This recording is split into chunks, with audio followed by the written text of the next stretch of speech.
Parece mentira, pero estamos a escasos días del regreso de TNA. A mí me encanta la nostalgia en el wrestling. Y TNA es una empresa que me trae mucha nostalgia de ser un niño y de jugar a sus videojuegos, tanto en versión portátil como en versión de la Wii personalmente. Hoy vengo a hablar de los videojuegos de TNA. 1, 2, 3, let's go!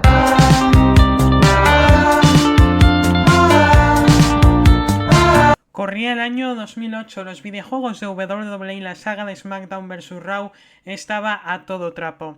Si bien parecía que WWE era la dueña de los negocios, no solo en televisión, sino también en el sector de los videojuegos de lucha libre, TNA quería sacar un videojuego y se puso en contacto con numerosas empresas, numerosas desarrolladoras para sacar un videojuego al mercado. Un videojuego que tuviera la misma intención que tenía la televisión, que tenía el producto televisivo de TNA, ser realmente la alternativa a WWE.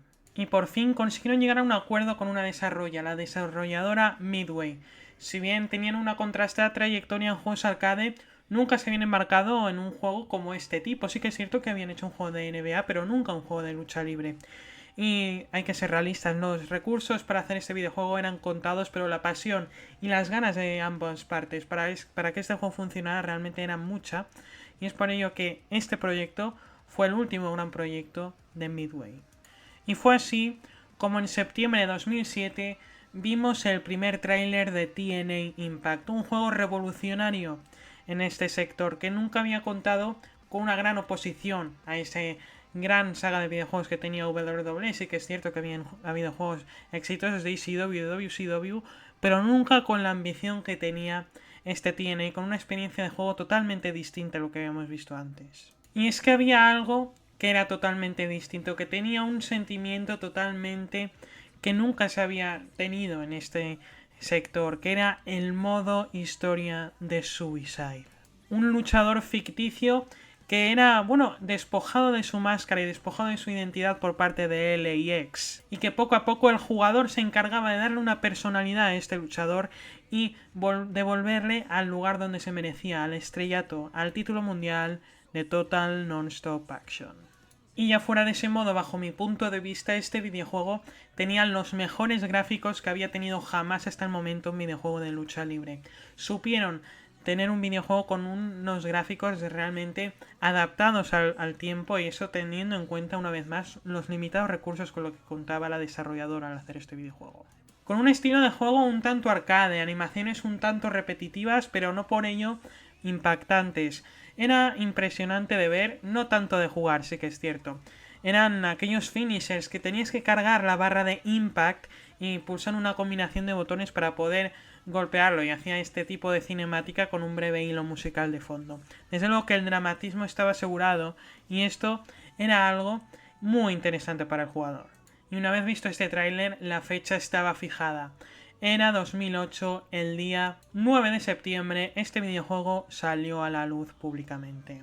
Y sinceramente, pese a los defectos de gameplay que tenía, la salida supuso, vamos, un gran acontecimiento en la comunidad de aquella época. Yo de hecho conocí TNA, conocí que había mundo después de WWE gracias a este videojuego, con lo cual obviamente lo tengo con muchísimo cariño. Y este lanzamiento pues obviamente lo pillé años más tarde, pero me encantó y lo disfruté. Si bien el roster no era extensísimo y contaba con un gran número de desbloqueables desde el modo historia, al que luego entraremos más profundamente, contaba con sus mayores estrellas: Abyss, desbloqueable, Samoa Joe, AJ Styles, Robert Roode, James Storm, las estrellas Kurt Angle, Booker T, Christian Cage, las estrellas de aquel roster, ¿no? Aún me acuerdo esos tag teams interminables contra Hernández y contra Homicide, contra los Motor City Machine Guns.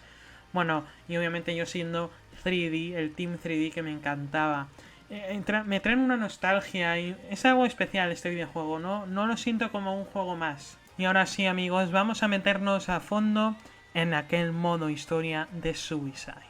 Midway le puso mucho empeño a este modo, los decorados, los cuadriláteros, los hexágonos, mejor dicho, todo era especial. Sobre todo a mí me encantaba de este modo los doblajes me parecía que eran fantásticos, empezando por el de Suicide, que era hecho por Loki Cabal en WWE. Y desde luego que tenía ese feeling de epicidad. Y también muy buenos y muy contrastados esos antagonistas, como son los payasos Benny y Lenny, como es luego Jeff Jarrett, como tu alianza con Eric Young en el tag team de las galletas saladas.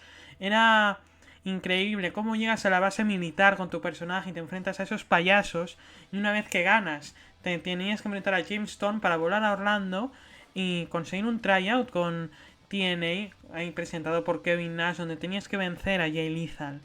Era impresionante, sinceramente. El final de la trama era sencillo. Jeff Jarrett orquestó sacar a Suicide de la ecuación y luego, pues tras intentar volverlo a hacer con este nuevo personaje, junto a la ayuda de Kevin Nash y Samoa Joe, nos damos cuenta de lo que es verdad, de lo que es nuestra historia, y decimos a Jeff Jarrett que le vamos a poner en nuestra DOA, que es el nombre del finisher de Suicide.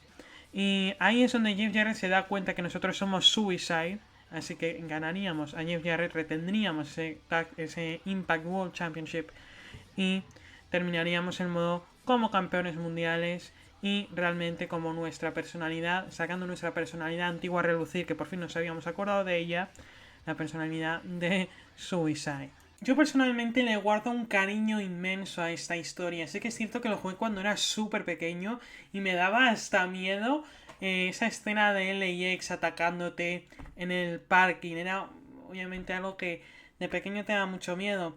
Y bueno, obviamente lo de Suicide trascendió muchísimo, trascendió hasta nuestras pantallas cuando TNA decidió debutarle en la programación oficial, interpretado en aquel entonces por Frankie Kazarian. Suicide en televisión fue interpretado por numerosos luchadores: Kazarian, Christopher Daniels, Austin Aries, Kiyoshi, TJ Perkins, todo tipo de luchadores interpretaron a este personaje. Al final, Suicide no era más que una botarga para los luchadores, un disfraz, y con eso aprovechaban. Sé que es cierto que se veía cuando un luchador era el luchador, porque aunque intentaban que se pareciera lo máximo posible al moveset de Suicide en el videojuego, obviamente era súper complicado hacerlo, y pese a que fue múltiples veces campeón de la X Division, Suicide nunca trascendió demasiado en la programación de TNA, pese a que los amantes del videojuego lo recordemos a menudo. Y este no era el último videojuego de TNA, pese a que muchos creían así. En 2010, en junio de 2010, Midway Studios sacaba uno de sus últimos videojuegos en su historia, que ese mismo año cerraría.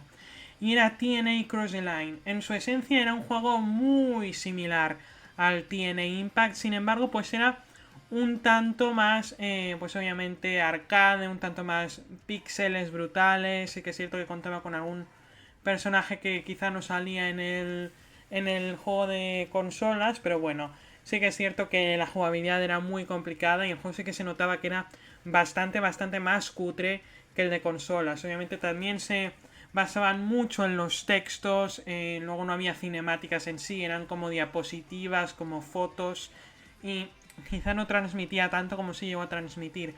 Yo jugué este juego en la Nintendo, además una Nintendo que no era ni mía, y bueno, no me gustó. Pero bueno, pues obviamente tendrá su público. Sí que es cierto que pues es un juego más de la saga de TNA que obviamente está súper olvidado. Por cierto, el juego era pirata, no lo compré. Y es que aquí podéis ver el gameplay. Al final era un juego de Nintendo, sí, pero para 2010 yo creo que ya había bastante mejor nivel en cualquier tipo de sector. Ya no solo en el de la lucha libre, sino en el de cualquier tipo de sector. Estos píxeles que parece hecho en el 1995, parece un juego de la ECW. Y bueno, amigos, ahora que va a volver TNA al ruedo, solo queda decir que ánimo a Anthem Sports, a Scott D'Amore, y esperar a ver si viene una nueva entrega de esta compañía. Desde luego que parece difícil, pero nunca digas nunca. Dejad en comentarios si queréis otro videojuego de TNA.